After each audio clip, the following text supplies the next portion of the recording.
Hello and welcome to 4315. Today we are speaking with Jillian and Meghin, two organizers at the Willow Lawn Starbucks located in Richmond, Virginia. While in this episode we discuss their incredible unanimous victory to unionize, this episode also requires a trigger warning for sexual assault. Listener discretion is advised. Let's get started. Meghin, how long have you worked at Starbucks for? Yeah, I'm hitting about my 11th month mark, and I'm a barista there.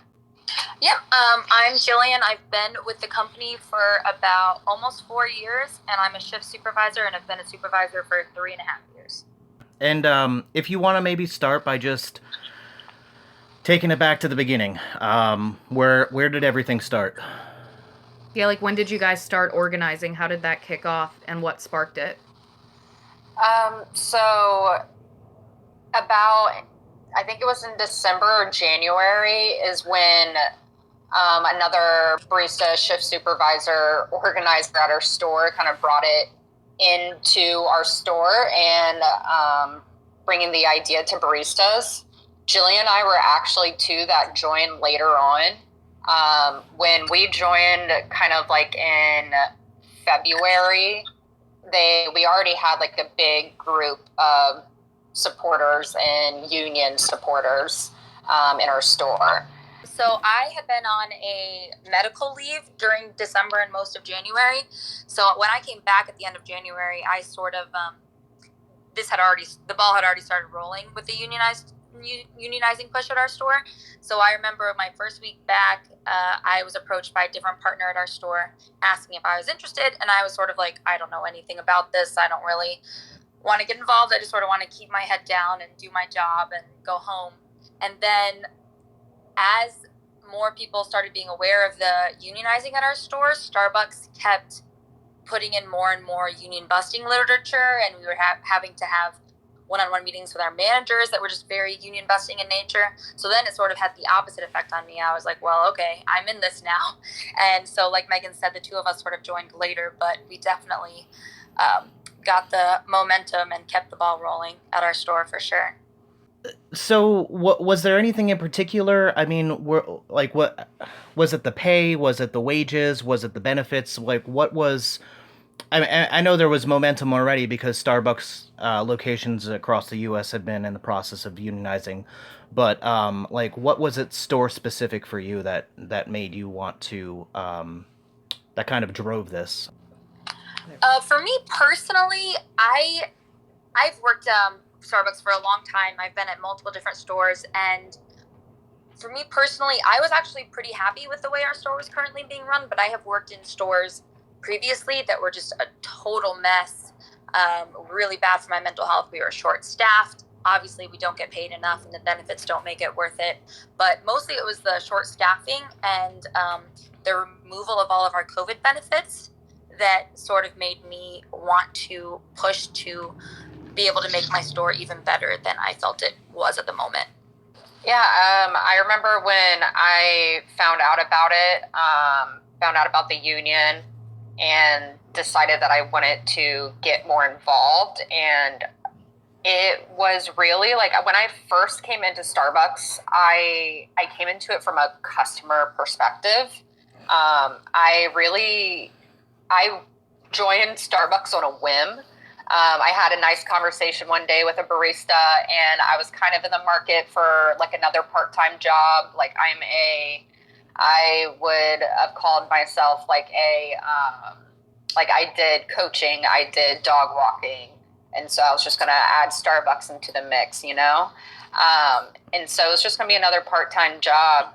I came in and I saw like right away, like my baristas, my coworkers just were not treated well. And we were running on a floor that like almost half the team at a time was brand new. And so like my first couple months felt pretty rough. And that was when Jillian was gone. So yeah, we were running on like skeletons in that moment, in those few months. So when organizing and stuff came around in January, I was all about it. And just from my other like previous experiences with jobs, knowing what a union can bring to a community, and knowing what a union can do like just for an individual, like made me want to step into it full force. When do you think management kind of caught wind of what was going on and that the organizing was going on, and what union busting tactics specifically have they been using, or did they use throughout the process of the organizing drive or campaign? There are a lot of unionized stores in our Richmond area right now, and funnily enough, we were one of the later ones to join. So, and when we were organizing, we all did a very good job of keeping it very on the DL. Management wasn't really aware that it was going on. So it's funny, I think when they started union busting at our store, I think they thought that it was more of a precautionary type of union busting. They didn't realize that we were actually organizing until it was way too late. And when the tactics that you specifically at our store that I mentioned, I think were supposed to just be precautionary.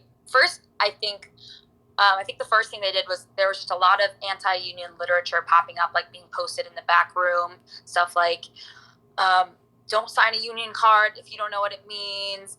Unions aren't good for you because of XYZ, blah, blah, blah. And then after about a week of that, we started being pulled into one-on-one or two-on-one conversations with our manager. And it's funny because she had no idea anything about unions. She was just doing what corporate told her to do, which was tell people that unions are bad. But at that time, we had all already been organizing and doing our research. So I think we sort of blindsided her in those meetings. She was not prepared for the type of questions and the type of feedback we were giving her. Can you tell me more about those? Like, if you were in one of these one-on-one sit-down meetings, can you kind of break down how that conversation actually went in a little more detail, if you can remember? Yeah, they were quite a few months ago, so I'll do my best to remember. But I remember when we first sat down, they opened it up being like, let's all talk about how great Starbucks is. What are all of your favorite benefits that we all have? And isn't it great that we give you XYZ? And everyone was sort of like, we didn't even know those benefits existed. Nobody takes advantage of those. And even our manager, she's very new to Starbucks. She was like, I didn't even know any of these benefits existed. And we were like, then why are you preaching to us about them if nobody uses them? And then she would roll into like, hey, so obviously you've heard about the union organizing going on. You should know that it's not as great as it sounds. And then we would be like, okay, why? And she would be like, oh, I don't know anything about unions. Meghin, do you remember any more specifics from your meeting? Yeah, I mean, it was basically the same thing. I actually had a one-on-one meeting with her, and I think she only had a few one-on-one meetings before she had to do like more like group meetings. And in my meeting, she went into this benefit that Starbucks does. That's like this $10,000 adoption benefit where you get, if you adopt, you get $10,000. And I was like, well, how am I supposed to raise a kid with my $12 an hour pay? That's funny, Kristen. But yeah, they went into the benefits and how great Starbucks was in those one-on-one meetings. But we also had a meeting with, and I think, Jillian, you were pulled into these meetings too, and it happened in, believe they happened in April, kind of right before we unionized. And it was a meeting with our store manager, district manager, regional manager. So they pulled 3 partners into meetings with them. And we had to go in one at a time. And these meetings were like 30 minutes.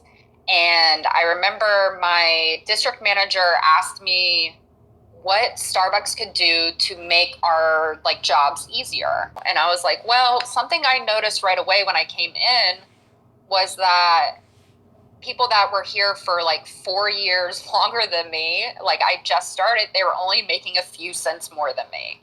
And I was like, I thought Starbucks seniority pay would be better. And I was like, that's something that I think would help. And she was like, but really, how can that benefit you? And Wow. I just looked at her and was like, wait a second, what? And I explained to her how that would benefit us, and everybody just nodded their head and said, yes, yeah. So and I was like, all right. So the starting pay is $12 an hour. Is that right? Mine is, yeah. Okay. Is that like pay, average? Yeah, my pay, I think that's normal and hourly barista pay for the Richmond area.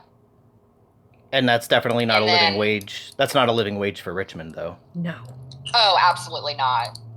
Lord Jesus. No, that's abysmal. Like, yeah. That's not even close to living wage.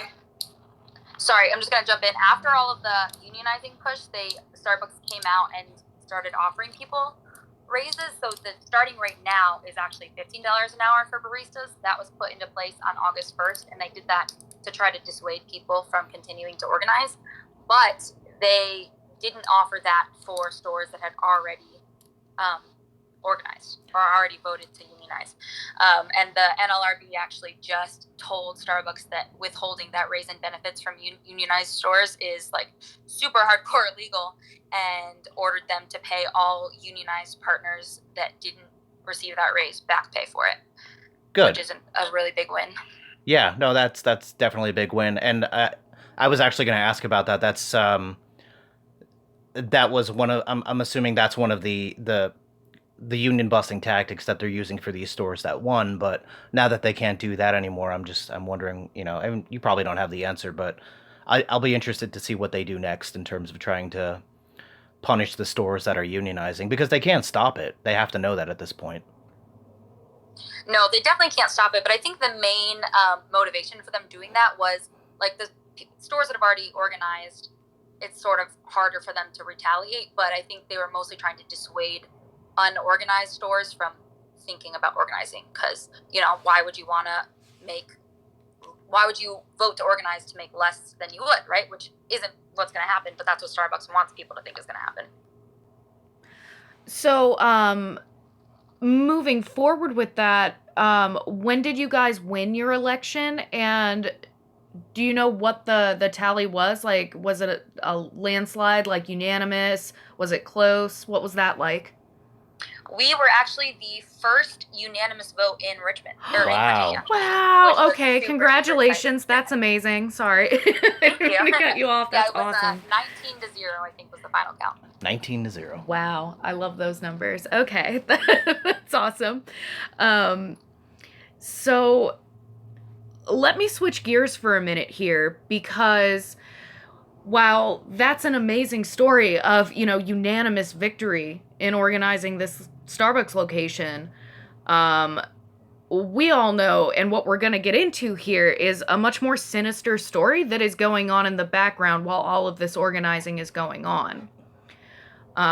So I read the article published by Lauren Gurley, who I absolutely love. She's an amazing labor journalist, but I don't even know where to begin with this, really, because it's just one of the most horrendous things that I have read in a very long time.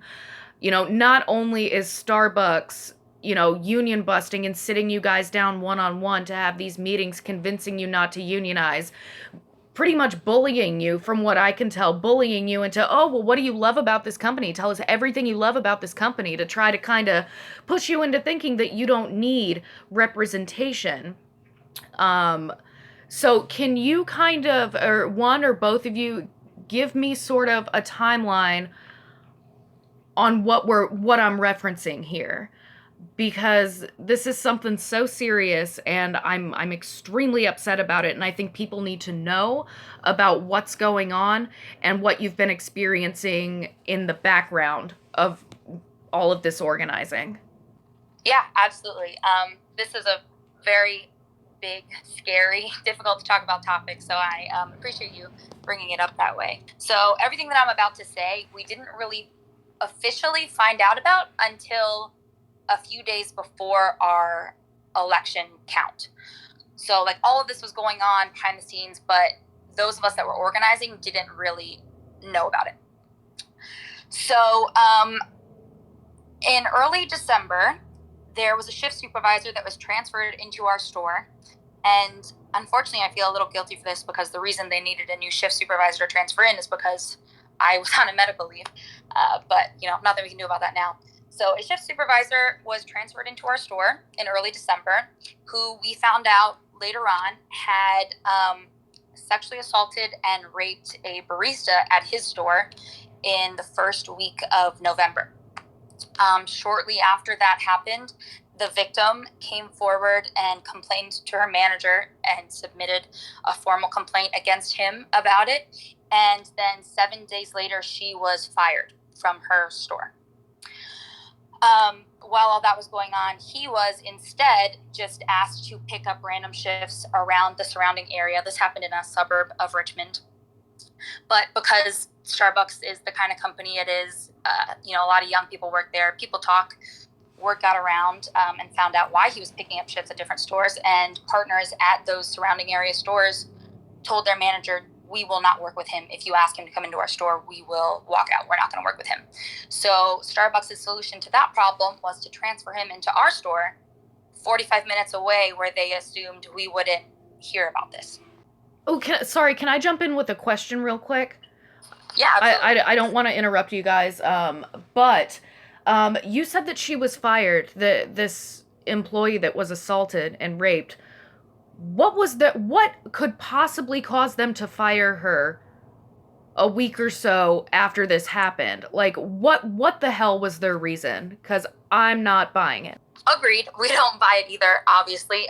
But their official ruling was they fired her for time and attendance because she had still been scheduled to work with him after this happened, and she didn't come in to work the shifts where she had to be on the floor with him because, understandably, she was not comfortable working alongside him after this had happened. So then they fired her for time and attendance. So you're telling me that she had to stay out of work, essentially for her own safety, but there's also a mental health aspect of that as well.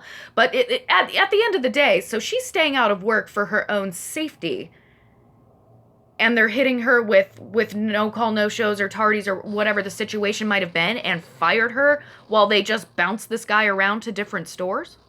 Yes, that's exactly what we're saying. I wish there was a different way to spin it, but no, that's exactly what they did. For some reason, they felt they needed to protect him, but didn't care about protecting her at all. I have no words. I'm sorry. Yeah, and Claire is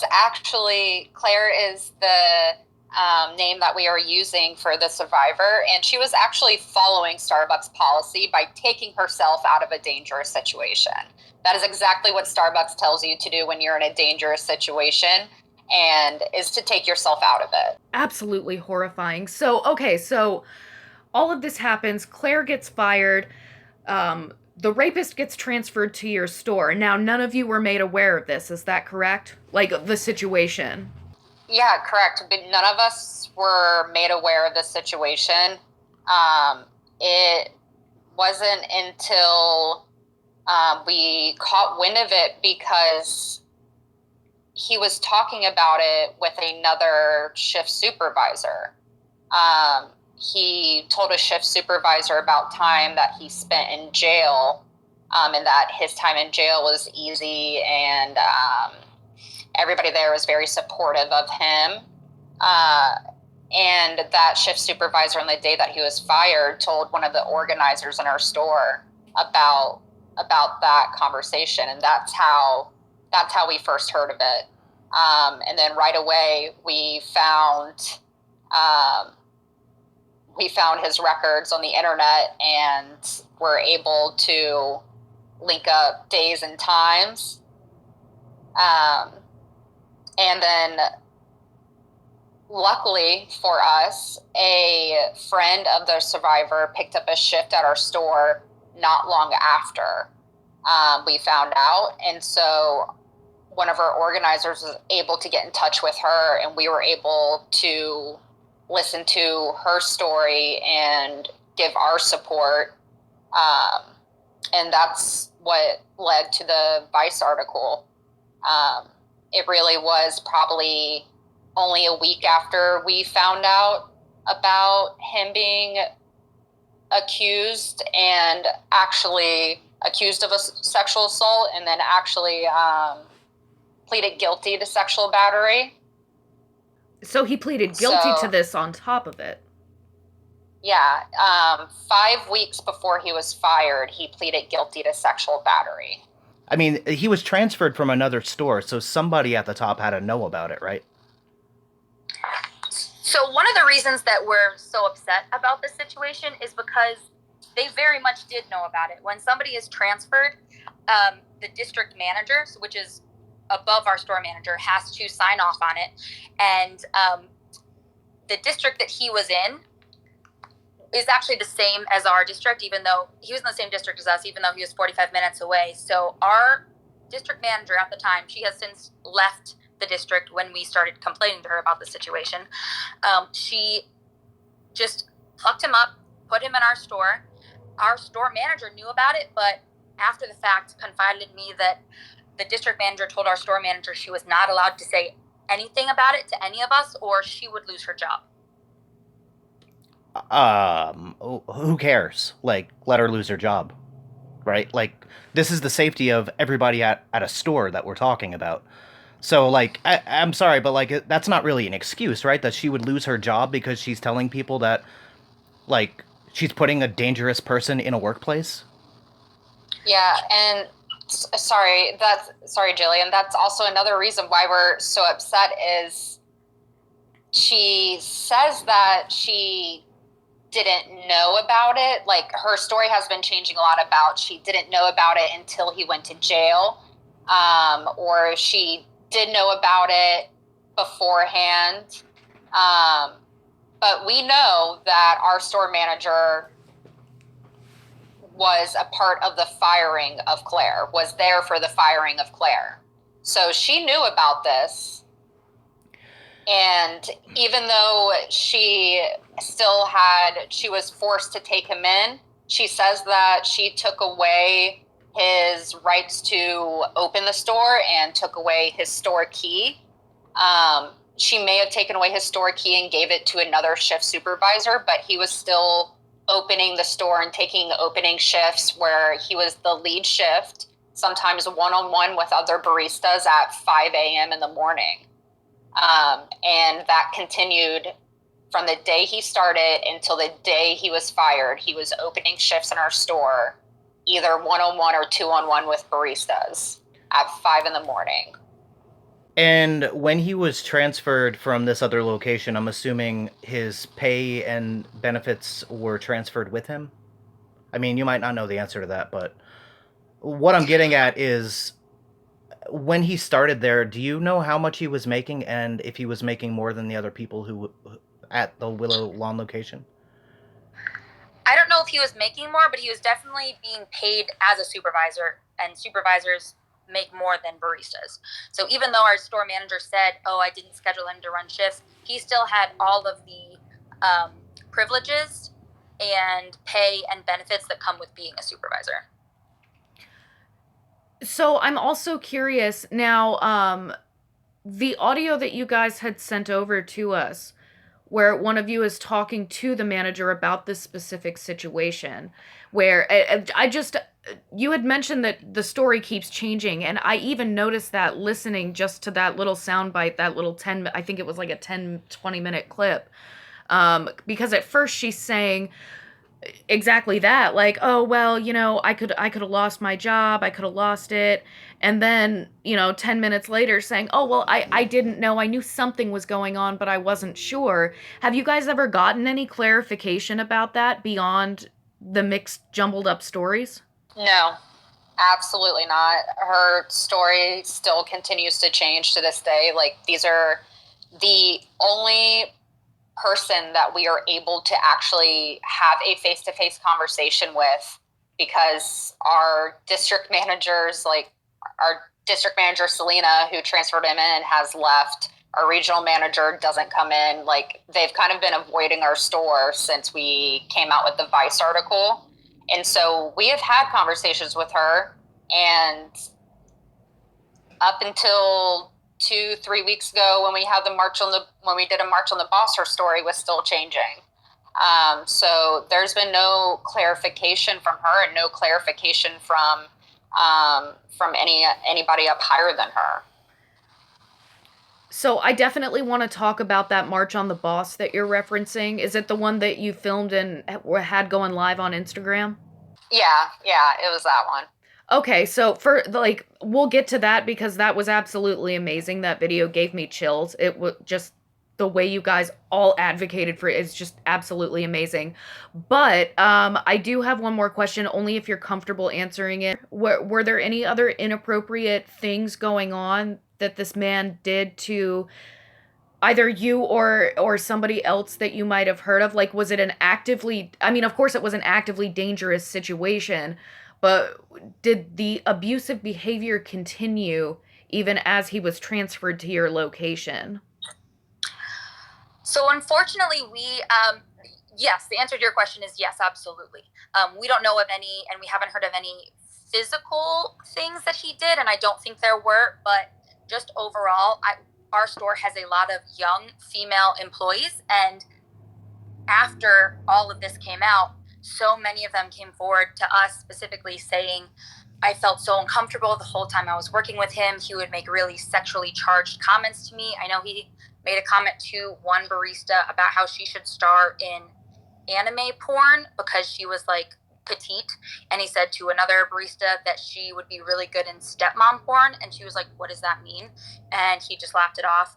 He was very he made it a point frequently to make baristas know that he was in a position of power over them all the time, unnecessarily. Didn't need to be brought up at any point. And unfortunately, like I said, we didn't really hear about any of these things until afterwards, because unfortunately, the society that we live in, men say creepy things to women all the time, right? And if I told this to my manager, like if I took the time out of my day to report to you every time a customer or employee said something to me that was slightly off, like I wouldn't have time to do my job. I would just be telling you all the time. And so unfortunately, people didn't really understand how scary or dangerous it was until after we found out that he was a sexual predator, because at the time they were just like, wow, that dude's really creepy, but there are a lot of creepy guys out there in the world.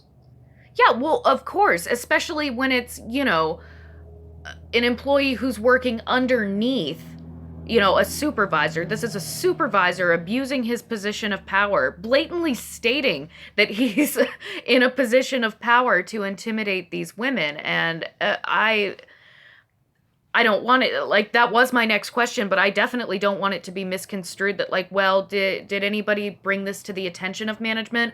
More because I'd be curious about how management would react to that given the ongoing investigation that was already happening, or the supposed investigation by them that was already happening. So none of these things were reported at the time. It was only after you all discovered who this person really was. There were complaints brought up to management not about his sexually charged comments, but about his racially charged comments and about him making racist comments to partners. And our store manager was basically like, oh, I'll talk to him. I'll take care of it. We don't know if he was ever disciplined for that. Unfortunately, no, we didn't bring up the sexually charged comments there because, like I said, we just thought he was just a creepy dude. We didn't realize how much danger everyone actually was in at the time. Absolutely. Yeah, and I would like to say so he really targeted the younger, newer baristas in our store. And they kind of came in around the same time I did. Like I said before, our store kind of like around December kind of went through November, December, we kind of went through a big change. A lot of people left, a lot of people came. And also we got a new manager during that time. So while December and January is going on, when he is new into our store, and he was the opening shift most weekdays, and he was with these baristas. Nobody felt comfortable going to our store manager because they didn't know her. Nobody really knew what the steps were, because how to report a shift supervisor or a barista that are making these comments, because we weren't told how to report those things.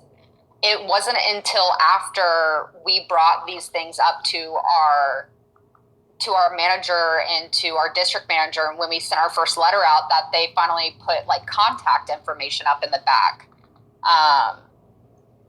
So like nothing was laid out for these new baristas to even place a complaint against him. When you say they put a number up in the back, are you what was that, to like HR or to the manager? Yeah, so they afterwards they put up the phone numbers and emails to our store manager and our district manager. And then I believe there are some things about like getting in contact with partner relations. But those are things that have been like taken down since then. But I remember those things came up right after we sent our first letter, and I was like, wow, that's funny how like these things are up now, but they weren't up before. I do also want to point out that at the time we had two 16 or 17-year-old girls working at this store, and he specifically targeted both of them. One of them, when her mom found out about this, didn't want her to come back. She almost had to quit. One of them still hasn't told her mother about the situation at all because she knows if her mom found out, she would have to quit. So that's just how serious this situation was. Literal children working in that store. Literal children. And, you know, Starbucks can sit there and say all that they want about how, well, we're just following procedure, blah, blah, blah. It's like, how is there no safeguard? Like, okay, fine, you need to go through the procedure. Wasn't he working there for like 5 weeks after he pled guilty to the crime in which he was accused? Yes, absolutely. He was actually first arrested in the middle of January. And then it took longer because he ended up taking a plea deal at, I think, middle of March, and he wasn't fired until middle of April. That's amazing to me, in the worst possible way. Was the reason that he was fired for this assault and for this rape after he pled guilty? You know, I know it was 5 weeks later. It's like, what the hell, too little, too late. Why didn't this happen months ago? But was that the actual legitimate stated reason for his firing? Yes, it was. And the reason Starbucks says it took them so long, even after the court proceedings had taken place, is because Starbucks policy currently is that even if this is happening, even if there is a police criminal investigation happening outside, Starbucks still has to conduct their own inside investigation. And so even after he was arrested and charged and everything was done, Starbucks said they still hadn't completed their internal investigation, and they had to wait until that investigation was completed before they could officially fire him. And one of the main things we're trying to change right now, but the frustrating thing is that everything Starbucks did is obviously immoral and horrendous and egregious and wrong, but technically everything they did is according to their rules, right? So one of the things we're trying to change is if somebody is accused of sexual assault, they should be put on leave and removed from the store until that investigation is finished. And if it is finished and they're found to be innocent, then they can be welcomed back and paid back pay. But the fact that they chose to keep him in a store for 5 months while their quote unquote internal investigation was taking place is just mind-boggling. And in terms of partner relations, again, you know, like if this was to be, like, this isn't unique to your store, right? Like, this is a problem with Starbucks in general. Is that an accurate statement? We actually, after we came out with our story, we heard of this happening in other stores across Richmond, where somebody was accused of sexually assaulting a barista, and they were transferred into another store. The assaulter was transferred to another store, and the person assaulted was just told to stay quiet. And then we started hearing about this happening nationally. And it's stories that we hear, I would say almost weekly. Every few weeks, like I'll hear another one about this happening. And it's disgusting. It's absolutely disgusting.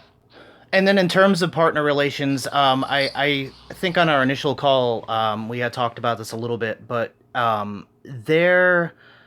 they're backed up, right? Like, they're so backed up with these complaints and like part of that reason is because they're so focused on the union busting that's going on as well. Is so like they've got all of these harassment complaints and then they also have the union busting, right?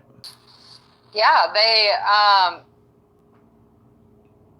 have, that's what we were told by store managers as well, that partner relations is just so backed up, and that is why they are just taking so long on this. And some of those conversations with my store managers, they have said how they themselves have had problems removing a barista that was sexually assaulting another barista, and they have gone to partner relations themselves to try to remove a barista and haven't been able to. So yeah, partner relations they are so backed up with union busting, and they aren't putting any time into these other complaints, it seems like. Yet whenever we take any formal action by the union, like when we did our march on the boss, partner relations flew in to interrogate us about it the next day. So they're not too busy or backed up to union bust. They're just too busy and backed up to actually protect our partners from sexual assault. Well, it's also absolutely insane that, when you put these two situations side by side, like, okay, your store is unionizing within this same time frame that this rapist was transferred to your store, a store where literal children are working, never mind the other women there who, could, I'm sorry, it makes me so angry. I'm like tripping over my words. It's almost like it's not almost like they cared more about the union busting and sitting you down one-on-one than investigating this actual fucking criminal. And it's just like, if they were so quick to fire Claire, they found whatever damn reason they wanted to fire her. Meanwhile, this other guy who's been accused of rape eventually pled guilty to this rape, made racially charged comments in the workplace that that were actually complained about, and they still didn't fire this guy. And I'm just over here like mind blown, like what the fuck was the motivation? I don't get the motivation to keep this guy. I don't care how good of a worker you are. Like it blows my mind. He was a terrible worker. Terrible. And the ironic part is, I'm sure you all know, there have been hundreds of union organizers across the country that have been fired by Starbucks. People that have been with the company for 10, 15 years. One is a really good friend of mine. He was fired from a store down the street, and he was the most respected and universally liked and one of the hardest working people at that store. But he was involved with union organizing, so they fired him. This guy literally raped a coworker, was a terrible worker, but he was still kept on. And the really weird thing to think about is while all this was going on, we were also organizing, and so we had conversations with him, as we did with every other partner, like, this is what we're doing, what are your opinions, what are your thoughts on it? And he had zero interest in organizing, and it's weird to think about, maybe if he'd actually shown more interest in organizing, would they have been quicker to fire him then? We don't know. Yeah, exactly. Now, so all of this is going on. You find out about this. Tell me about this most recent march on the boss. Run me through that start to finish. I've seen the video, but it's worth repeating every single detail, because not only was it incredible what happened, management's reaction was what was absolutely mind-blowing to me, now having all of the background of what was going on that led up to this. Basically, we found out the very end of July, I believe it was a Friday or Saturday, that partner relations was going to be conducting additional meetings with us starting that Monday afternoon. And partner relations had already been in our store interrogating us about the letters we've sent previously to management, basically just using corporate scare tactics to try and scare us into not speaking up about this anymore. So I think our store manager actually let slip to another member of our organizing committee, like, hey, by the way, partner relations is probably going to be here on Monday. And that organizer immediately reached out to Meghin and I and was like, what do we do? So Meghin basically single-handedly organized this March on the Boss in, I think, less than 36 hours. Yeah, so we found out that we would possibly be taken into these interrogations again with partner relations, and we did not want our baristas to be put through that. The first time that they were flown into our store, they spent like 3 to 4 days there interrogating everybody that signed their name on our first letter, and it was nerve-wracking and terrifying. We didn't want that to happen again. So we planned for the March on the Boss to start Monday around 10 a.m. I had reached out to a few supporters that I knew and just let them know that, hey, this is something that we're going to be doing. If you would like to come and show support, stand in solidarity with us, please come. And so around 10 a.m., I get told, hey, partner relations is ready for you. And so I get dragged back into a meeting with them, and I'm thinking we're about to start our March on the Boss. All right. So I have my meeting with partner relations, and they basically told me that they're done conducting their interview, and they were just calling out a courtesy to let us know that. And I asked for more information into their investigation that they conducted, and they said that they weren't able to give us more information, and that the only thing that they could say was that they looked into their process and that they were going to change it. I asked about the process and how they were going to change it, and they wouldn't give me more information about that either. And so right away, I was like, thank you for your time, put them on mute, and got the materials ready for the March on the Boss, and talked to Jillian and decided that it was time to start it. So partner relations was kind of like on a computer in the back watching the whole thing unfold as well. Our manager came into the back, and Jillian let her know what was going to happen as I walked out into the cafe. And when I walked up to the cafe, there was about 15 to 20 people, supporters, standing there, who weren't there when I first went into the back for my meeting with partner relations. And I went into the cafe, let everybody know that, hey, we're doing a March on the Boss. We will be stopping production. And I gave everybody a trigger warning. Our manager didn't really respond the way that we thought she would. So before we started the March on the Boss, when, like Meghin said, they were on a call in the back room with partner relations. Their call ended. Then our store manager came in the back and told me, okay, now, Jillian, it's your turn to meet with partner relations. And I was like, actually, that's not what's about to happen right now. This is what's about to happen right now. And I feel like I gave her forewarning.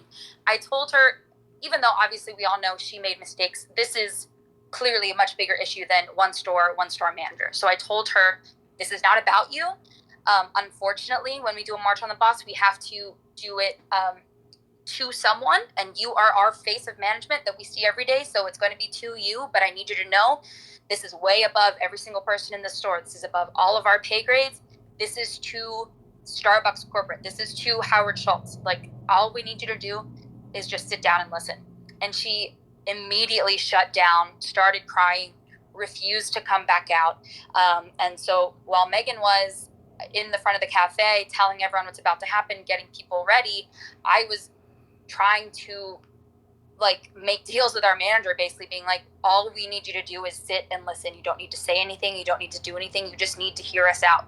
And she wouldn't even do that. Why? So first, I think she recognizes that she made mistakes, and she thinks that we blame her for them, which obviously we do. But even beyond that, she's not the only person that had a hand in this. This is a much more widespread issue.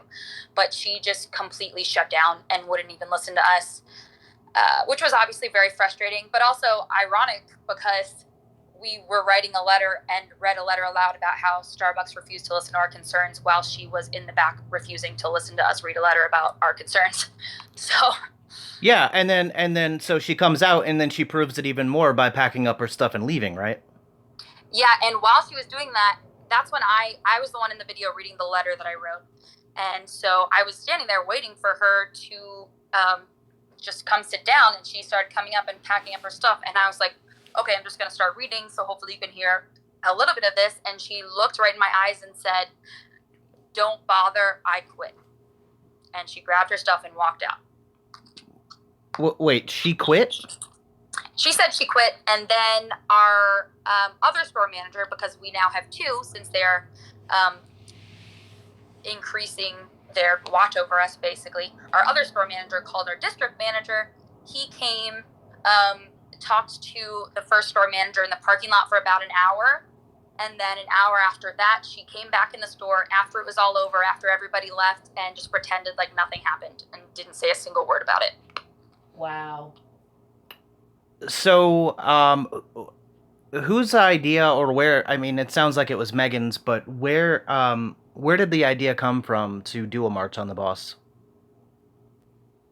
We have written our letters, and our baristas have been brave enough to sign their names on those letters. And right after we sent that first one, the interrogations from partner relations and the lies from management during that time was, I think, traumatic for a lot of people. And so when we heard that we were going to be taken into these meetings again, and we have just been fed lies over months from our manager and just ignored by our district manager and regional manager and ignored by Starbucks. Like, we were just so fed up. And it was just clear to us that we needed to take a stance. It was sort of funny, Megan, I don't know if you remember this, but on that Saturday before the March on the Boss, when our coworker reached out to us and said something was going to happen, partner relations was going to come in, Megan and I had been texting about it, like, okay, what do we do? Do we write another letter? Do we go on strike? What are we supposed to do? How do we handle this? How do we prepare our partners to be ready for this? And I remember, Megan, you had been scrolling through one of the Workers United Discord channels. And one of the really fortunate things about this union organization force is that even though everyone has to form a separate union, everyone across the country that's formed a union with Starbucks Workers United has been very transparent in helping each other out to make sure that we're coming across with one voice and as one united movement. And Megan, you saw something about a different store doing a March on the Boss, and there was like a little graphic about, this is a legal concerted action that union members can take. This is how to do it. And Megan, you screenshot it and sent it to me, and you were like, let's do this. And I was like, okay, what do we need to do? Let's plan it. After this March on the Boss, all of this happens. Your manager walks out, won't listen to you, comes back, acts like nothing happened. Has there been any update, like, where, regarding the safety of the employees in the workplace and around this issue of the predator and sexual assault? Like, where are things at now? Are you still left with your hands in the air going, you owe us answers? Like, has there been any update on the situation since that March on the Boss? They actually, I think it was just last week, they sent partner relations in again, flew them into our store. I believe that they posted something in the back from partner relations that was like, we finished our investigation on the shift supervisor, and pretty much just letting you know out of courtesy. Pretty much what they said to me, they posted that in the back. And then they flew in, and they interrogated one of our baristas, who actually asked for a union rep and was denied her right to have a union rep. Are you sorry, that's a violation of labor law, isn't that? Oh yeah, we filled out a ULP form. That's what I was getting at. Okay, good. Oh yeah.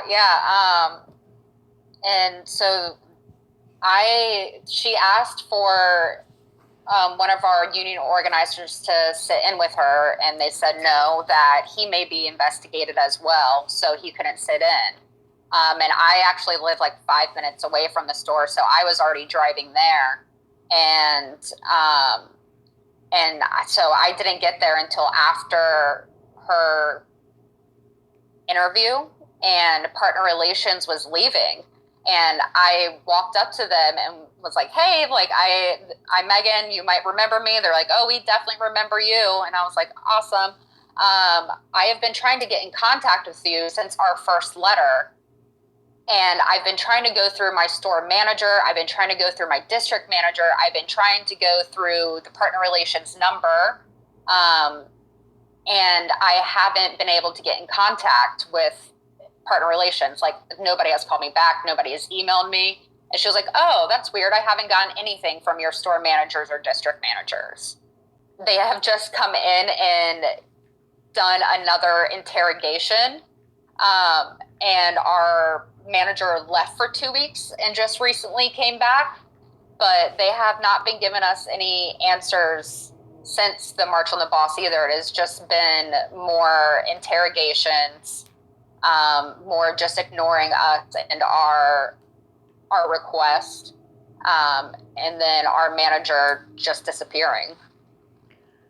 So, I'm sorry, quick question. Do you think, so when they tell you, oh, we haven't received anything from your manager, do you think that's true? Do you think that it's an issue with the manager withholding this information from the higher-ups, or do you think the higher-ups are just BSing you? Because I can really see either one happening at this point. Yeah, that's what I actually straight up asked my manager, I believe yesterday, and I was like, so I had this conversation with partner relations and I don't know who's lying to me. And she was like, well, that's BS. Like, I have been reaching out to them. But we know that she has been lying to us from the very beginning of her stepping foot into our store. And you had mentioned a ULP being filed. Are there any other ULPs that have been filed over the course of, since any organizing started? Specifically from our store, I think partner relations coming in most recently are the only ULPs we have filed. Meghin, correct me if I'm wrong, but we did file more than one ULP because they denied multiple people, multiple partners, their wine garden rights. Yeah, we also had to file one because they changed our store hours, and that was something that they are not supposed to be able to do without the bargaining. But there have been, how many, hundreds of ULPs filed against them. But just in our store alone, there have only been a few so far that we have filed, but definitely hundreds from all of the stores combined. And then you had mentioned bargaining. So, like how are where is the bargaining at? Where are things at with that right now? Oh, sorry. I just wanted to clarify one quick thing back on partner relations coming into our store. So I don't know if we mentioned this, but most recently when they came into our store, I think it was 2 weeks ago now, they came in basically trying to find a way to discipline against us for our March on the Boss, which we know was a legal concerted action that we were legally allowed to take. And they realized that we weren't going to be fooled by them. There wasn't going to be a way for them to discipline against us. So instead, they looked at our cameras in the store, which we have now found out they've been watching for a very long time. It feels like a dystopian YA novel. But then they made every individual partner that was working, whether they participated in the March on the Boss or not, clock out for the exact minutes that the March on the Boss was going on. Wow. They also were like, we saw you texting on your phone and we're going to have you clock out for 7 minutes because of that. And then got on me for how I made a drink, how I made my own drink, that they were watching on the cameras. So they have made it very aware that they have been watching us. Yeah. And there's nothing illegal about what you did. These are all protected activities. So if they're telling you that they're surveilling you, you might be looking at filing another ULP soon, because that's not legal either. They're not allowed to intimidate you. Yeah, yeah, definitely. That's another ULP that we will be looking into. But that is definitely what they were doing, was just trying to intimidate us and make sure that we knew that we were being watched. It's gross, the kind of intimidation and scare tactics that they've been using against us. But in a way, it's also kind of funny, because it's getting clearer and clearer that they are just getting desperate. Like, the kind of things that they're trying to come after us for now are just laughable. Like Meghin said, the 7 minutes on your phone. It's terrifying, but also in a way, for me, it's almost encouraging, because it lets me know we're winning, because they're getting desperate. Absolutely. And it just, like, again, it's like they're putting so much effort into finding the 2 minutes that, Jillian is on her phone, or the 5 minutes that Meghin took to make herself a drink, whatever. They spend so much time watching you and focusing on that, when they had a fucking predator working in that location for over, 5 months, 6 months? Whatever it was, it's just mind-blowing to me that you need that long of an investigation to get rid of somebody who clearly doesn't need to be there, who presents an actual danger to the employees there. But they're going after you, and it's like you said, it's because you're winning and you're doing the right thing, actually supporting the people around you as opposed to preying on them. I agree. It's gross, and it's also just sort of weird to look out, because since Starbucks began, they've profited from their reputation. They've profited from the reputation of being a really progressive company, right? Like, before any of this union busting stuff started, everyone was like, yeah, Starbucks is so great. They do so much for the environment, blah, blah, blah. But their true colors are really coming out now. And if they're not careful, like, they're just going to lose so many investors and so many customers, because the more they're fighting against this, the worse they look. And everyone knows about it now. Yeah. To take it back, though, to bargaining, so, what, when are they going to start that?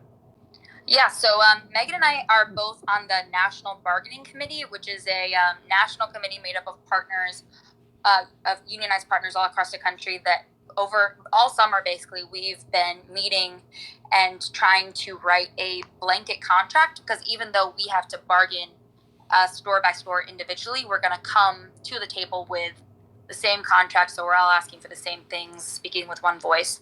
And our last meeting for that committee is actually tonight, and then that blanket contract will be looked at by regional bargaining committees, and then they'll put in their 2 cents about what they need, raise any red flags, do any necessary editing, and then it'll go back up to the National Bargaining Committee, and we'll okay it. And that all has to happen really, really fast, because the Workers United just sent a letter to Starbucks corporate with an official bargaining date, which is September 15th. Starbucks, as far as we know, has not responded to that yet. So they may say, no, that date doesn't work for us. They may say, yes, that date works, but we're only going to start with certain regions, then move on to others. But as of right now, everyone on the National Bargaining Committee has been told, like, we might be bargaining on the 15th, so take that day off and get ready. And do you happen to know offhand what law firm they're working with, or law firms that this particular location is working with? Either for, the union campaign is over, but now they're in bargaining, so do you happen to know what lawyers or law firm they're working with? Yeah, they're working with Littler. Littler Law Firm. Is it Littler Mendelsohn? Yes, yeah. Okay. I was just curious if you've looked at their website, because it's fascinating. First of all, they say that they, quote, excel in union avoidance. They say quote, "For unionized clients, we bargain tenaciously while approaching the opposition respectfully and confidently at the bargaining table. During union elections, we counsel management on precise and compliant messaging to employees. Our attorneys prepare company-focused communication plans for employees that may include informational signs and posters, home letters, meeting material, testimonial videos, social media postings, handouts, and campaign websites." Littler, quote, "understands the mindset of union organizers and stands ready to advise employers facing their tactics. Unions are developing a variety of tactics in the pursuit of members. Unions initiate corporate campaigns involving tactics that seek to turn public opinion away from a company." So I was just blown away looking at this website. I mean, this is who Starbucks has hired to represent them in bargaining. And I'm assuming to represent them, throughout the union campaign as well. And this is clearly a union busting law firm. And it's just remarkable. Like, you can tell that this law firm is not going into this with, the best intentions. It's sort of funny because it is mind-blowing, but also all those quotes you just read are not surprising at all based on how Starbucks has treated its employees this entire time, almost a year, that people have been pushing unionize. It's not surprising at all. Yeah, and it just, at the end of the day, it really just blows that whole concept of Starbucks being some kind of progressive corporation or leading the charge on progressive values and treating their employees better than, your average workplace or your average corporation.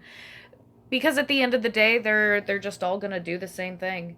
And I think that it's really amazing what you guys are doing. It's inspiring with how much success you've had, and I think the success that you'll continue to have, just because you guys all seem like you're such a cohesive group, between the election being 19-0 in favor of unionization, the way that y'all stand together when faced with serious security issues and safety issues in the workplace.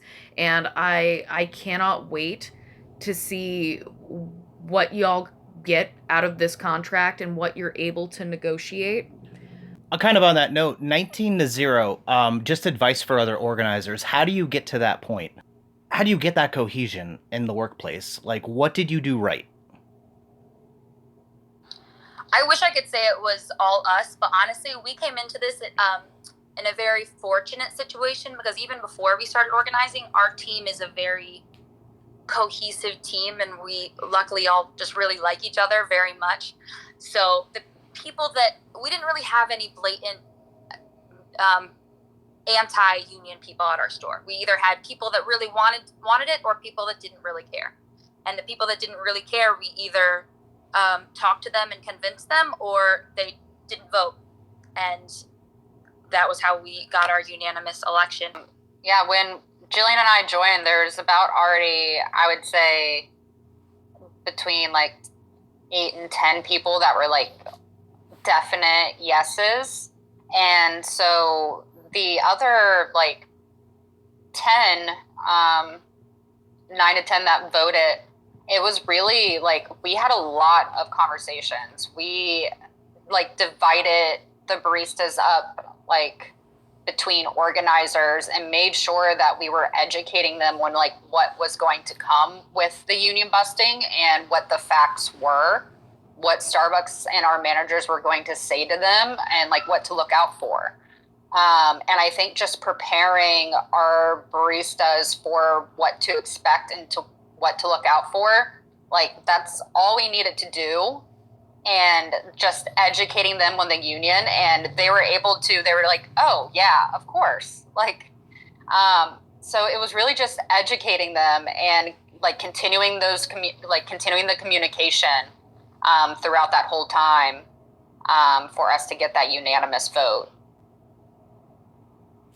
We also had a very big group of organizing members at our store who all worked really hard and worked together.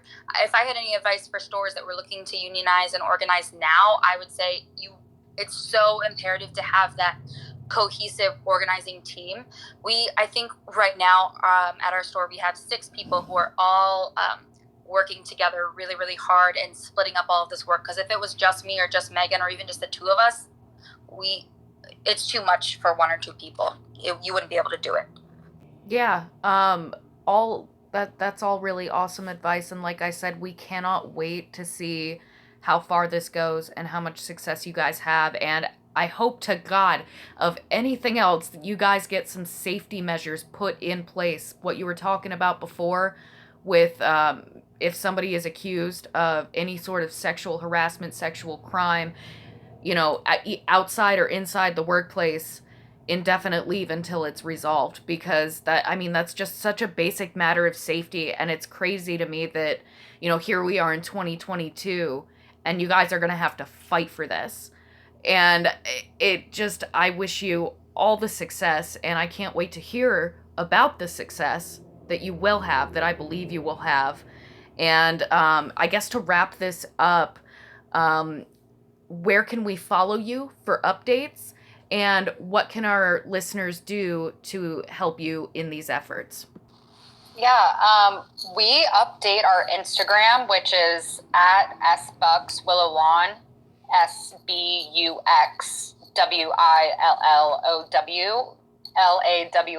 Starbucks Willow Lawn. We update that a lot with what we are currently going through and what we have done. We have a link tree on there with all of our letters that we have sent to management, with our March on the Boss TikTok, the Vice article, and we also have a supporter survey, kind of like where we can get information from our supporters, just their email, what they're willing to do to help us, if that is contacting management, if that is participating in an action like a March on the Boss, or if it's donating to those actions, because we would definitely love to have more in the future. We are definitely not done with this issue, even with bargaining coming about.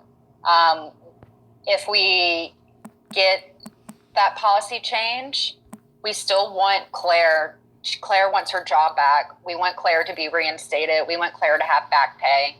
Our district manager that transferred him in, we want her to face repercussions. She was just able to transfer away from us. So we are still working on finding ways to get those. And we definitely would love to have our supporters be able to use them and work with our supporters. We also, on that Instagram and through that link tree, we are setting up a GoFundMe to help support Claire. That's going to be launching this Saturday. So if any listeners wanted to be able to help support her in any way they could, I know she would really, really appreciate it. She's been having a hard time finding employment since this all happened, and is obviously dealing with a lot of mental health struggles because of all of this. So anything people could do to help support her would be really appreciated. It's an absolute pleasure talking to both of you for this. I really hope these negotiations go the way that you want them to, and Howard Schultz stops union busting. Honestly, at this point, I think he should just be replaced with somebody else who actually, gives a crap about their workers, because clearly he doesn't. Absolutely. Thank you so much for talking to us. Yeah, thank you guys for having us and for letting us share our story. We could not share our story without Claire for sharing hers. And first, we're very thankful to her for coming out and sharing her story with us. So thank you guys for having us. This has been really, really great, and we thank you so much for taking the time to talk to us. Yeah, thanks a lot. Thank you, guys.